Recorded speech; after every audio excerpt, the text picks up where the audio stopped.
En un instant, mon monde a basculé. Quand la voix de mon mari, tranchante et impitoyable, a traversé le téléphone. Pourquoi t'effondresses-tu toujours quand j'ai besoin de toi? Il s'est plaint, comme s'il n'avait pas conscience de l'urgence qui m'avait conduite à l'hôpital, la sécurité de notre enfant à naître ne tenant qu'à un fil. Nous sommes là, affamés, à attendre ta terrible cuisine, et toi, tu te détends à l'hôpital, poursuivit-il, sans se soucier de rien. Il a déclaré qu'il en avait assez et qu'il allait dîner avec ses parents. Elle m'a laissé trouver seul le chemin de la maison. Sa colère m'atteignait même par téléphone, me blâmant comme si j'étais responsable d'une situation désastreuse, instillant la peur et l'inquiétude en moi, en particulier pour notre enfant à naître que je voulais désespérément protéger. Autrefois, j'étais une vendeuse de produits cosmétiques passionnée, reconnue pour son dévouement et son travail acharné. Avec une collection de prix et une réputation d'excellence. J'aimais mon travail et la confiance qu'il m'apportait. La rencontre avec mon mari ressemblait à un conte de fées, menant à une histoire d'amour et à un mariage sans précédent. Mais la joie de découvrir ma grossesse s'est accompagnée d'une décision difficile, celle de quitter mon emploi en raison du risque de fausse couche, un choix fait en pensant à l'avenir de notre famille. Au fur et à mesure que je relevais les défis de la grossesse, le soutien de mon mari s'est affaibli, passant de l'excitation à la frustration. De simples tâches devenaient monumentales et mes tentatives pour répondre à ses attentes étaient souvent décevantes. Où est mon déjeuner, me demandait-il, avant de se moquer des simples sandwichs que je parvenais à préparer, invoquant mon incapacité à gérer les odeurs. Ces mots m'ont piqué au vif. La grossesse n'est pas une maladie. Il n'a pas tenu compte de mes difficultés et m'a laissé me débrouiller toute seule. Ce changement dans son comportement contrastait fortement avec l'homme dont j'étais tombée amoureuse. Sa compagnie lors des visites chez le médecin s'est estompée, tout comme son empathie pour les tâches ménagères qui me semblaient désormais insurmontables. Notre foyer, qui était autrefois un lieu de respect mutuel et d'amour, ressemblait de plus en plus à un champ de bataille, où j'essayais de protéger non seulement mon bien-être, mais aussi celui de notre enfant à naître, en m'accrochant à l'espoir que, d'une manière ou d'une autre, nous retrouverions le chemin de la compréhension et du soutien. Peut-être est-il tout simplement épuisé. Il a assumé un rôle de mentor auprès d'un nouveau venu au travail, et c'est très exigeant. Cela pourrait expliquer pourquoi il est moins patient et plus irritable avec moi ces derniers temps. Je me dis qu'à l'arrivée de notre bébé, son emploi du temps chargé se calmera et que nous trouverons notre rythme en tant que famille. Tout va bien se passer, murmurai-je en caressant mon ventre qui grossit, en essayant de rester positive malgré les difficultés liées à l'évolution de mon corps et à notre relation tendue. Pourtant, les choses ne se sont pas améliorées entre mon mari et moi. Pour ajouter à la tension, mes beaux-parents ont commencé à passer sans prévenir, augmentant ainsi mon niveau de stress. Ils s'interrogent sur la propreté de notre maison et s'inquiètent de la façon dont nous nous débrouillerons une fois le bébé arrivé. Malgré leurs critiques, ils attendent l'hospitalité et la réclament. Je leur prépare quelque chose à manger sur place. Prise au dépourvu et sans préparation, je me sens dépassée et critiquée pour ne pas avoir été un meilleur hôte. Chaque visite de mes beaux-parents se termine par leur départ déçu, mon mari se rangeant de leur côté. Sans jamais me défendre. Faire de mon mieux ne suffit pas. Je ne me sens pas à la hauteur à leurs yeux. Lors d'une de ces visites, après avoir été envoyée faire des courses alors que j'étais très enceinte, je me suis effondrée à cause de l'effort. Je me suis réveillée à l'hôpital, apprenant que je m'étais évanouie à cause du surmenage, mais heureusement, notre bébé était sain et sauf. Les médecins m'ont conseillé quelques jours de repos à l'hôpital. Voyant les appels manqués de mon mari sur mon téléphone, j'ai réalisé qu'il avait dû s'inquiéter de ne pas me voir revenir du magasin. Pourtant, lorsque j'ai fini par le rappeler, espérant entendre dans sa voix un peu d'inquiétude ou de soulagement, j'ai été accueillie par de la colère. Où étais-tu, m'a-t-il demandé, avec des mots durs et impitoyables, comme si ma santé et la sécurité de notre bébé ne le concernaient pas. En entendant ces mots durs, j'ai frémi. Je suis désolée. Je me suis effondrée à l'épicerie et j'ai été transportée d'urgence à l'hôpital. Ils m'ont mis sous perfusion et m'ont conseillé de rester ici quelques jours en observation. Mais sa réponse est froide et impatiente, comme si mon bien-être importait moins que son désagrément. Vous vous êtes effondré, et je suis censé m'en soucier? Pourquoi ne réponds-tu pas quand je t'appelle? Tu es si lent. Ces mots m'ont profondément touché, et je ne pouvais supporter l'idée que notre enfant à naître soit exposé à une telle négativité. S'il te plaît, arrête de crier.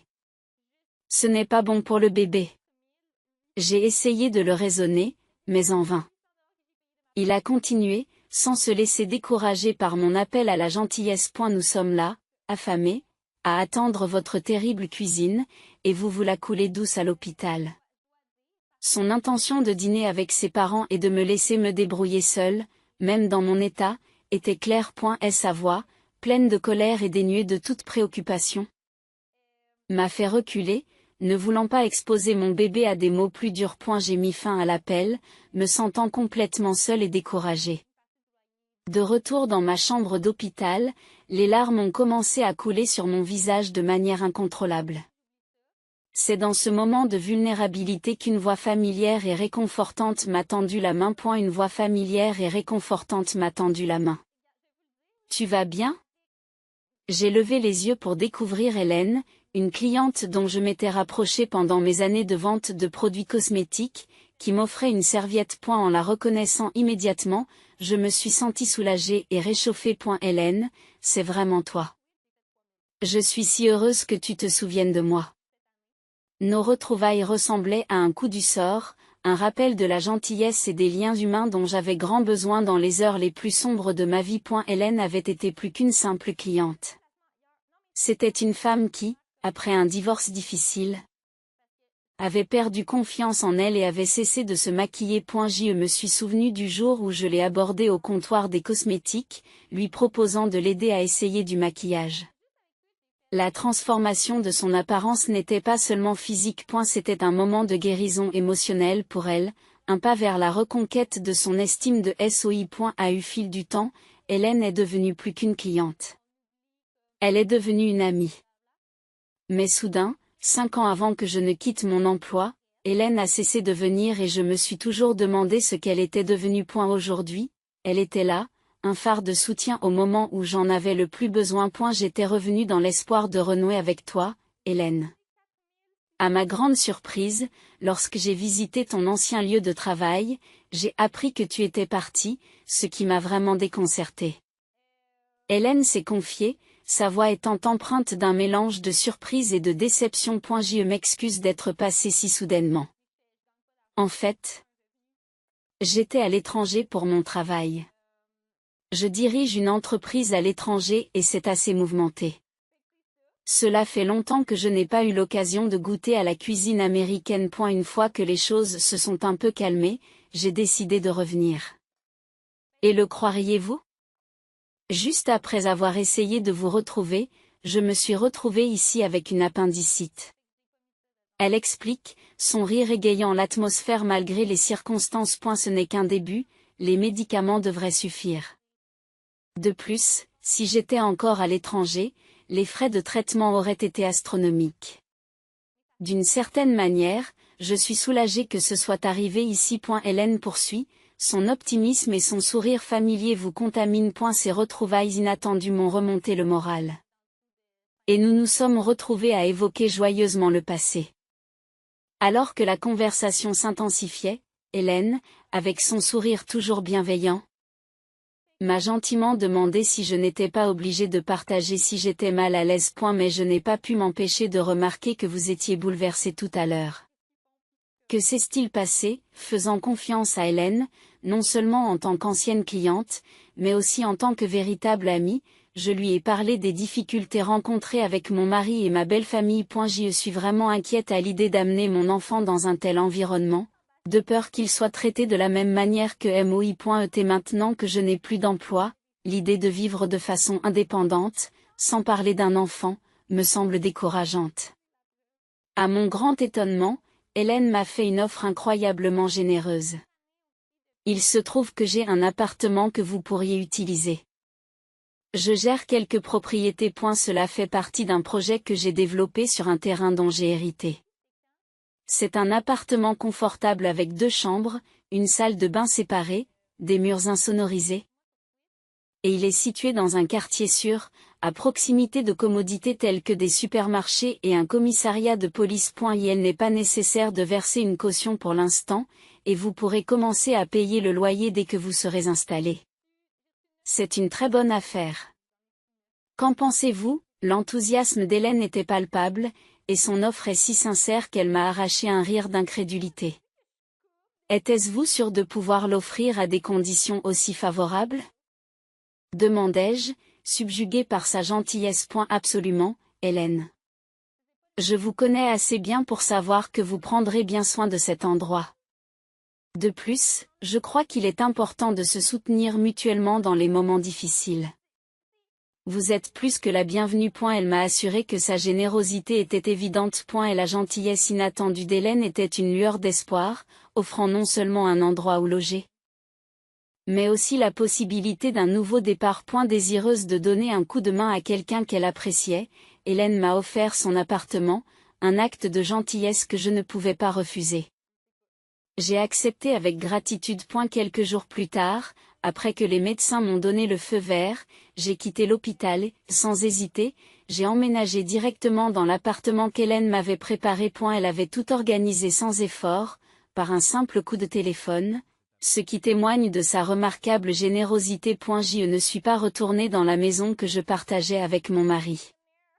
Au contraire, j'ai accepté ce nouveau départ dans l'appartement accueillant et confortable d'Hélène, même si je n'arrivais pas à me débarrasser de la culpabilité de ne pas avoir payé le loyer immédiatement. Hélène a balayé mes inquiétudes en riant, insistant sur le fait que tout allait bien. Pendant les heures de travail de mon mari, je suis retournée furtivement dans notre maison commune pour récupérer mes affaires, réalisant à quel point il n'y avait rien qui m'appartenait vraiment. La maison était aussi vide que mon cœur l'était entre ses murs. Le soutien d'Hélène ne s'est pas arrêté à l'appartement. Elle m'a présenté à un avocat qui l'avait aidée, ce qui a renforcé ma décision de divorcer. Les encouragements de l'avocate étaient une lueur d'espoir, et chaque visite à l'hôpital confirmant la santé de mon bébé en pleine croissance renforçait ma détermination. Lors d'une de ces visites, alors que je sortais de l'hôpital, mon cœur s'est effondré à la vue de mon mari qui m'attendait. La panique m'a envahi et j'ai essayé de m'échapper, mais ma grossesse m'a ralenti. Et elle m'a confronté à l'avocat et à notre situation de vie, en me serrant le bras. J'ai tenu bon, insistant sur la communication par l'intermédiaire de l'avocat pour toute discussion concernant le divorce. La compensation et la pension alimentaire. Son refus de fournir une pension alimentaire et sa demande de retour se sont heurtés à mon refus. Alors qu'il tentait de me ramener de force, une jeune femme est intervenue. Rebecca, comme on l'appelait, connaissait mon mari et a immédiatement adopté une attitude protectrice face à moi.